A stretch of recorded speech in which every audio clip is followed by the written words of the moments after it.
I never really believed in that whole energy from beyond thing. I was always the type to laugh at ghost stories and cursed objects. So when my friends suggested using a Ouija board on a Saturday night at Johnny's house, I agreed mostly for fun. His house was the perfect spot for it. The last house on the street, with big, poorly sealed windows that made the wind howl at night. It all felt like a horror movie set, and that was exactly what we wanted. We had already had a few beers, so no one was taking it too seriously. The board looked worn, like it had been used for years. Johnny said he found it in the attic, but we all knew that was just a lie to make things spookier. As soon as we put the board down in the living room, everyone was excited to see what would happen. It was strange, but something about the moment made me feel like we shouldn't be doing this. The laughter continued as we turned off the lights and lit a few candles that Johnny had also found in the attic. There were 5 of us, me, Johnny, his girlfriend Hannah, and 2 friends, Ronnie and Evelyn. We decided Johnny would ask the questions since he was the most excited about the idea. We placed our fingers on the planchette and began. At first, nothing happened. Johnny asked if there was anyone there, but the planchette didn't move. After a few more questions, we started making fun of it. Evelyn used a deep voice, joking that a spirit wanted to talk to us, making everyone laugh. But then, out of nowhere, the planchette moved. I thought Johnny was pushing it, but when I looked at him, he seemed genuinely surprised. "Is someone there?" he asked, with an excitement that almost masked his nervousness. The planchette slowly moved to Y, then stopped. The room became so quiet we could hear the wind outside. We kept trying, still not taking it very seriously, asking a few more questions. The answers started forming short words. Yes, no, here. It wasn't until Ronnie asked, "Here where?" that things got really strange. The planchette moved quickly, going to the letters R, O, O, M. We all stopped, exchanging glances. We were in the living room, but Johnny's bedroom was right upstairs. Someone suggested we should stop, but Johnny insisted, saying it was just a joke. We decided to continue. Johnny, still insisting everything was under control, asked, "Are you in the bedroom?" The planchette moved to yes. That's when Hannah took her hands off and said she didn't want to play anymore. "This is getting weird," she said, crossing her arms and stepping away. Ronnie also looked uncomfortable, but didn't say anything. I was starting to think maybe someone was moving the planchette on purpose, but when everyone took their hands off at the same time, the planchette kept moving on its own, spelling out "come here" before it stopped. Everyone was silent. Johnny suddenly stood up, saying he was going to go to the bedroom to prove there was nothing there. We tried to convince him not to go, but he laughed, saying we were giving power to nonsense. He ran up the stairs, and we heard his firm footsteps on the wooden floor above. We all stood there listening, waiting for him to come back with a joke or something. But time passed, and nothing happened. The sound of his footsteps had stopped, and Johnny wasn't answering when we called out to him. Hannah broke the silence. "Guys, he's joking, right?" I didn't want to admit it, but the mood had shifted. Johnny had been upstairs for too long, and all we could hear was the wind hitting the windows. Ronnie stood up and said he was going to get him, but Hannah grabbed his arm, asking him to wait. "If he's messing with us, we should just leave him up there," she said, but it was clear she was terrified. I decided to go up. Something about the whole situation felt wrong, and I couldn't ignore it. I grabbed my phone to light the way. When I got to the top of the stairs, Johnny's bedroom door was slightly open. I called for him, but there was no answer. I entered the room, shining my phone's light into the corners. Everything looked normal, and then I heard something behind me, like something tapping against the wood. I froze, unable to turn around. The sound continued, like fingernails dragging across the wooden floor. I called out for Johnny again, louder this time, and heard a muffled noise coming from one of the closets. It sounded like something had fallen inside. I walked over to the closet and yanked the door open, ready to find some dumb prank or something out of place. But what I saw was Johnny sitting on the closet floor, his body trembling, and his eyes fixed in one direction, unblinking. I asked if he was okay, and that's when tears started streaming down his face. I realized he was in some kind of trance. Before I could process what was happening, I put his arm over my shoulder. I needed to get him out of there and to the hospital. When I reached the bottom of the stairs, carrying Johnny, everyone was still in the living room, frozen in place. Evelyn was the first to speak. "What the hell was that? What kind of sick joke is this?" I didn't know what to say. Johnny had passed out, Hannah was crying, asking what had happened to him, and Ronnie was trying to speak, but the words came out jumbled. Evelyn pointed at the board and yelled, "Look at this!" The planchette, which had been still in the center, was now slowly spinning by itself. The planchette stopped spinning and began to spell out words. "I am here." Before it could finish, we heard a low, deep noise, like someone whispering directly into our ears. Hannah screamed, and the candles went out. I don't know who it was, but in the darkness, someone kicked the board under the couch. We all ran out of the house. Once outside, the air felt different. A sense of relief washed over us, and Johnny slowly started to come back to normal. When I asked him what had happened in the bedroom, he just said it was better that I didn't know what he had seen there. After that day, we never went back to Johnny's house.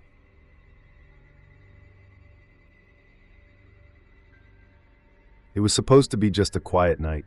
My best friend, Emily, and I were at her house, killing time while her parents were away on a trip. She had found a Ouija board in the garage while looking for old Christmas decorations, and of course, decided it would be fun to try it out. "It'll be fun, Rachel," she said, already lighting some candles around the room. I laughed and told her she watched too many horror movies, but I gave in. We didn't have anything better to do, and to be honest, I'd always had a weird curiosity about these things. We set the board down on the living room rug between us. Emily started reading the instructions out loud, like it was just any other game, and we followed the basics. Fingers lightly on the planchette, simple questions at first. At first, nothing happened. We asked if anyone was there, who they were, the usual cliché stuff. But then, after a few minutes, the planchette moved. I thought it was her, and she thought it was me. We both laughed nervously and asked again, "Who are we talking to?" The planchette began spelling something that didn't make sense. M-A-R-C-H-7. I looked at Emily and asked, "March 7th? What does that mean? Maybe it's a date?" Emily suggested, but she didn't seem convinced. I decided to ask directly, "What does this mean?" The planchette moved again. This time it spelled out, L-O-K. We looked at each other, and Emily laughed nervously. "Look at what? That doesn't make sense." Even though she was trying to act casual, I knew she was just as uncomfortable as I was. Emily asked, "Where do you want us to look?" The planchette started moving again, but suddenly stopped. We heard a noise coming from the kitchen, like something had fallen. "Did you hear that?" I asked, and Emily just nodded. We both stood up, still nervous, and went into the kitchen. Everything was in place, except for a photo that had fallen off the bulletin board on the wall. It was an old photo of Emily and her sister. I knew, from the few times Emily had talked about it, that Megan was her older sister, who had died years ago when they were both still kids. I'd always wanted to ask more, but I knew it was a sensitive subject, so I never pushed. Before I could say anything, a noise from the living room made us rush back there. The board was exactly where we left it, but now the planchette was on the word goodbye. Emily knelt down on the floor and put her hands back on the board. "We're not stopping now," she said, almost like she was talking to herself. I felt a strange chill, but I sat down next to her. "Do you want to talk to Megan?" I asked nervously. Emily nodded, and with a trembling voice she asked, "Are you here, Megan?" The planchette slowly moved to yes. Emily froze for a moment, her fingers still on the planchette. I tried to break the silence. "Are you sure it's her? It could just be. I don't know, a coincidence." But she ignored me. "Why are you here?" she asked, her voice sounding tense. Again, the planchette moved, and I could feel my hands locking up with fear. The message slowly formed, "Not me." I pulled my hand away suddenly. "Not me? What does that mean?" I asked. But Emily looked even more terrified by the message. She looked at me and said, "Rachel, I think she's saying it wasn't an accident." I asked, "What are you talking about? What wasn't an accident?" But Emily, her eyes fixed on the board, just said, "Megan drowned." "But my parents always said it was my fault." I left her alone for just a minute by the pool, and when I came back, she was already. Emily didn't finish the sentence, but I could see the tears streaming down her face. Before I could comfort her, the planchette moved again, this time faster. It spelled out, "Lie." Emily started shaking. "She's saying my parents lied." Emily was beginning to panic, and I honestly didn't know what to do. "Okay, Emily, I think that's enough. This is messing with your head," I said, trying to pull the board away from her. But she didn't listen to me. "If it wasn't you, who was it?" she asked, almost screaming. The planchette started moving again, but this time it was different. It wasn't slow or hesitant like before. The letters came quickly, almost frantically. Them. I felt like something was really wrong. "Them who?" I asked, not even realizing I had gotten involved in the conversation. Emily looked at me, her eyes wide. My parents. Emily, this isn't real. It's just a game, you know that, right? I tried again, but she wasn't listening. Did they do this to you, Megan? Did they leave you there alone? She asked, her voice almost a scream. The planchette responded with a yes. At that moment, Emily's expression changed. It wasn't sadness or fear anymore, it was anger. I needed to do something. Emily was being led to believe something awful, something that wasn't true. The atmosphere in the room was suffocating. Emily was completely trapped in that idea, her hands still firmly on the planchette, her eyes locked on the board like nothing else existed. Megan, tell me what they did, she shouted, her voice filled with desperation. The planchette moved again, too fast, almost aggressively, and spelled out, FEAR. Emily, stop this. You're letting this get into your head, I said, trying to pull her away from the board, but she turned to me with a look I had never seen before. You don't understand, Rachel. She's talking to me. She wants to tell me the truth. Her voice was full of pain and anger, which scared me because I had never seen Emily like that. Suddenly, all the candles that were still burning went out at the same time. We were left in the dark, and for a moment, neither of us made a sound. Then we heard footsteps coming from the hallway, slow, dragging footsteps, like someone was walking towards us. Emily, let's get out of here, I said, standing up so quickly that I almost tripped. She was still kneeling on the floor, motionless, like she was in a trance. I grabbed her arm, trying to pull her up, but she wouldn't move. Rachel, she's here. Megan is here. Emily completely ignored what I said, leaning even closer to the board. Megan, please talk to me. What did they do? She insisted, her voice almost breaking. The planchette started moving again, frantically sliding across the letters while Emily followed each movement with wide eyes. This time it spelled out, never trust. I felt my stomach drop. Those words were like poison. It was as if something was trying to break her mind, to destroy her relationship with her own family. Emily, this isn't Megan. You need to stop, I shouted, desperate to end it as quickly as possible. You know Megan died in an accident. That's it. There's nothing more to know. She stared at me, her eyes red, tears streaming down her face. What if it wasn't an accident, Rachel? What if they've lied to me my entire life? Her voice was shaky, full of pain, and something in the way she said it made me want to run out of there. That's when I realized the murmuring from earlier was getting louder. This time, it was coming from every corner of the room, surrounding us, like a buzzing noise that penetrated my ears. It wasn't words, just sounds that were messing with my head, trying to confuse me, filling me with fear. At that moment, something bizarre happened. We heard the sound of someone jumping into the pool. Emily ran to the window to check, and the water was moving, as if someone had really jumped in. Still crying, Emily said, Megan, she wants to show me how it all happened, Rachel. I didn't think twice. While Emily was looking out the window, I got up, grabbed the board off the floor, and ran with it to the hallway closet. Emily yelled behind me, No, you can't stop now. But I didn't care. I threw the board inside, and from the sound it made, I think it broke when it hit the wall. I slammed the door shut and went back to the living room. When I returned to the living room, Emily was standing, staring at me with a mix of anger and desperation. Why did you do that? She was trying to help me, she screamed, rushing toward me. I stood still, trying to stay calm, but my mind was in chaos. Emily, that wasn't Megan. It was, I don't know, something else, something that's trying to mess with you. She shook her head, her hair falling over her face. You don't understand. I felt it was her. She was telling me what really happened. I blocked her path before she could move. Emily, no. That wasn't her. You know what happened to Megan, you told me. It was a tragic accident, but that's all it was. The silence that followed was almost worse than the murmuring. Emily looked at me for a long time, as if she were trying to decide who to believe, me, or whatever that thing was telling her. Finally, the tears started falling again, and she collapsed to the floor, covering her face with her hands. I knelt beside her, trying to comfort her, but the feeling that something was watching us still lingered in the room. After calming down, we went to the pool. The water was calmer now, and we stood there for a few minutes in silence. Emily then looked at me and said, Rachel, thank you. I know Megan's in a better place now. That wasn't her. That night, we slept at my house. The next day, Emily got rid of that board, and we never talked about what happened that night again. But I know it was real, that there was someone, or something, using that board that wanted to hurt Emily and her family.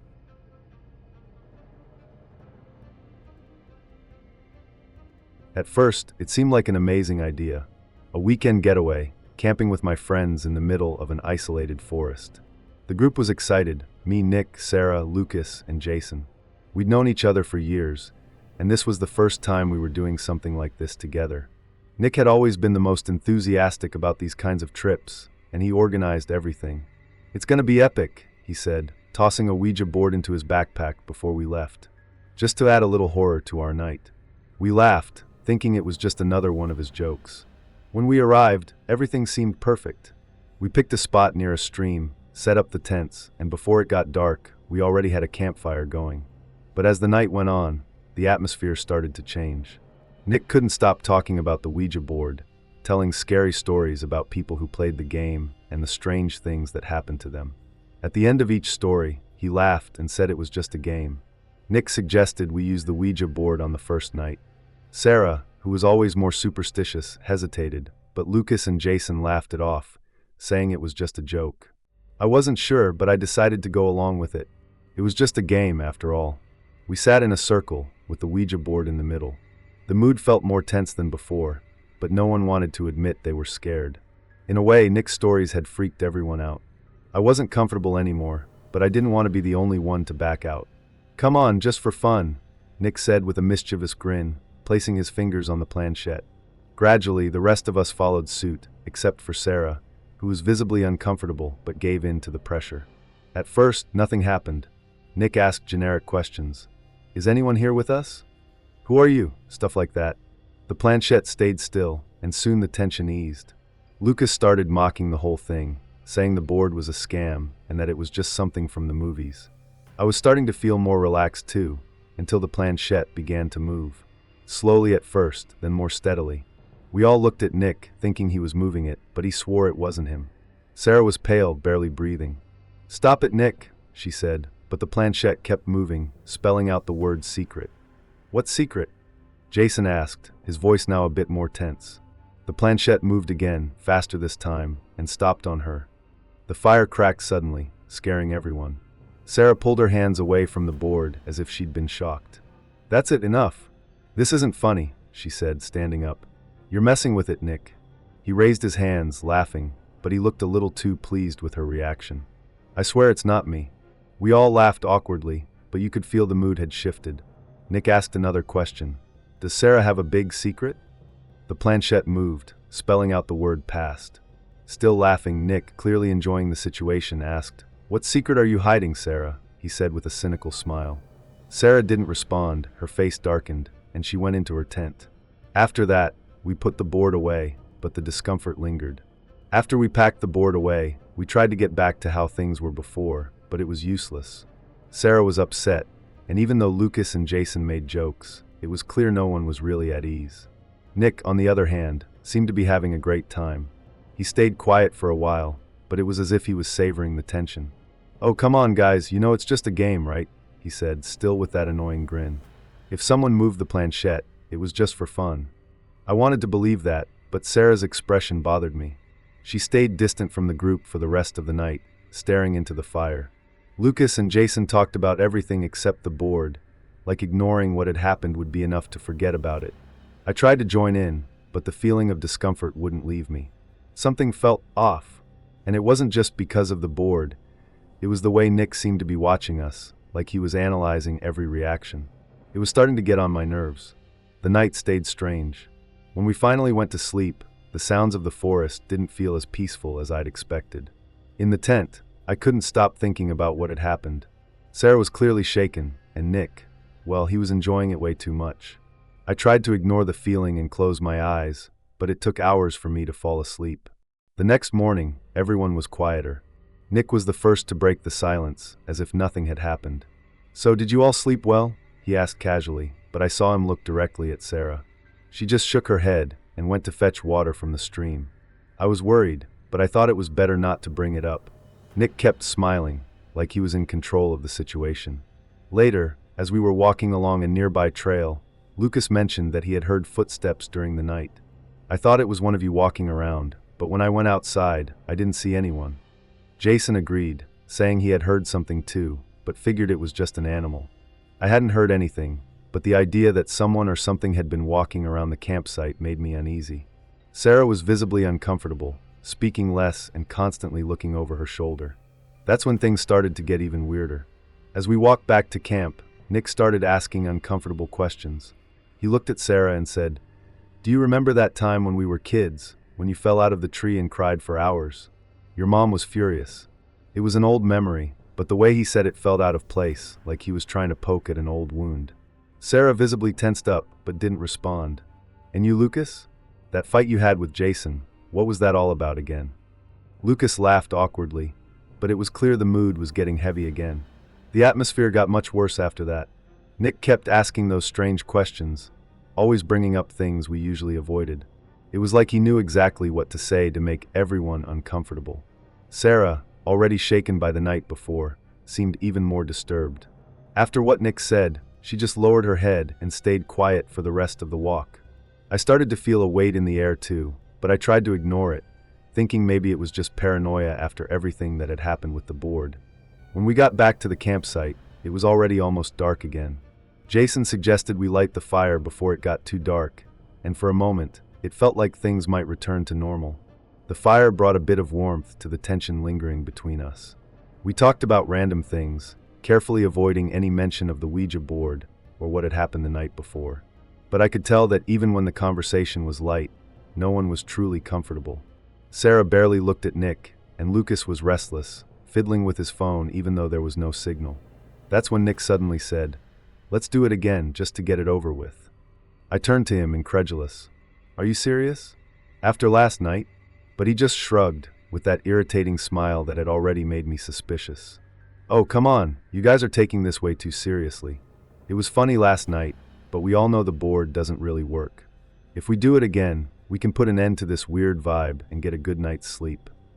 I knew it was a terrible idea. Sarah looked at me, her eyes pleading for me to say no, but before anyone could react, Nick was already pulling the board out of his backpack. "Just one more time," he said, setting up the candles around the fire. Lucas and Jason didn't say anything, but they didn't leave either. The feeling that something was very wrong hit me hard. I wanted to leave, but I felt trapped, like I couldn't just walk away and leave the rest of the group. With the board on the ground and the candles lighting up the night around us, Nick seemed in control of everything. There was a strange satisfaction on his face, as if he was enjoying the tension in the air. I sat down, hesitantly, while Lucas and Jason moved in again, though not with the same enthusiasm as before. Sarah stood off to the side, arms crossed and her gaze fixed on the fire, clearly disturbed. "I'm not doing this," she said, her voice trembling. "This has gone too far, Nick." He just laughed, as if her fear was a joke. "Relax, Sarah, we're just going to end it. You don't even have to touch the board." The way he said it bothered me. This wasn't the usual Nick, the fun, carefree guy. Something about him was different, and I was starting to see it clearly. There was a strange glint in his eyes, a kind of satisfaction in seeing Sarah so upset. With everyone but Sarah around the board, we started again. Nick took control, as usual. "Is there anyone here with us?" he asked, and the planchette immediately began to move. This time, I knew no one was pushing it. My fingers were barely touching the plastic, but it slid quickly across the board. It spelled out the word SARH. Lucas and Jason exchanged uncomfortable glances, but Nick just smiled. "What do you want from Sarah?" he asked, his voice cold. The planchette continued, spelling out another word, FEAR. At that moment, Sarah started yelling, "Stop it. This isn't funny. I want to leave now." And then she began to cry, moving away from the fire. I stood up, unsure of what to do. "That's enough, Nick. This is over," I said louder than I expected. But he didn't stop. "Why are you afraid, Sarah? What are you hiding?" he continued, completely ignoring what was happening around him. That's when everything made sense. The way Nick spoke, how he seemed so in control, so satisfied with everyone else's discomfort. He was enjoying this. It wasn't the board. It wasn't spirits. It was him. Nick had been manipulating us the whole time. Not just that night, but from the start. Every question, every word, was designed to poke at our wounds. He knew exactly what he was doing. I felt suffocated by the realization that the guy I'd known for years had been playing with our minds, just for fun. Nick wasn't just playing around. And the worst part, he was enjoying it. I turned to Sarah, who was still crying, her back to us. "Nick, stop!" I shouted, standing up. He just laughed, not taking his fingers off the planchette. "Oh, come on, now you're going to take this seriously? Isn't this what you wanted? A little excitement for the weekend?" he said, with that cynical smile. "What's the matter? You scared of a little game?" But the look on his face wasn't one of someone who was just playing. There was something sinister there. I went over to Sarah, putting a hand on her shoulder, trying to get her out of the situation. "We're leaving tomorrow morning," I whispered to her. She nodded, still not looking back. Lucas and Jason were quiet, finally seeming to realize something was very wrong. The board sat there, the planchette still in the middle. But no one dared to touch it again. Then Nick started talking again, but this time he didn't use the board. He stood up, grabbed his backpack, and smiled even wider.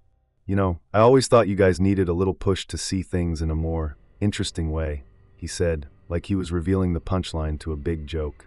"You're all so predictable, always going with the flow, never stepping out of your comfort zone. I just wanted to give you a little truth, show you how things can get a bit intense." Lucas stood up too, clearly angry. "What are you talking about, man? You've been messing with us on purpose?" Nick just shook his head, letting out a short laugh. "Of course I have. And the funniest part, you all fell for it. A Ouija board, a few carefully chosen questions, and you guys started doubting everything. That's the problem with people. They're easy to manipulate when you know where to push." The silence that followed was suffocating. My anger was building, but more than that, I was scared. Not of the board, not of spirits, but of Nick. Of his mind. He'd been testing us like toys, and the truth was, he got what he wanted. He enjoyed watching us doubt each other, causing tension, messing with our heads. "You're sick," was all I could say. He shrugged, completely unapologetic. "Maybe, but at least I had fun. And come on, you guys felt a little adrenaline too, didn't you?" Jason looked at me and Lucas, and I realized that the idea of staying there, even for one more night, was unbearable. "We're leaving first thing tomorrow," Lucas said quietly but firmly. We all agreed. We spent the rest of the night in silence. No one talked, and no one dared to mention the board or Nick's behavior. He distanced himself from us, as if he didn't care, and sat alone by the fire. The flickering flames lit up his face, showing a smile that gave me chills. That night, I didn't sleep, and I don't think any of us did. We stayed awake, listening to every little sound in the forest, while trying to ignore the real monster sitting among us. Hello. If you enjoyed this content, don't forget to subscribe to the channel, leave a like, and share it with your friends.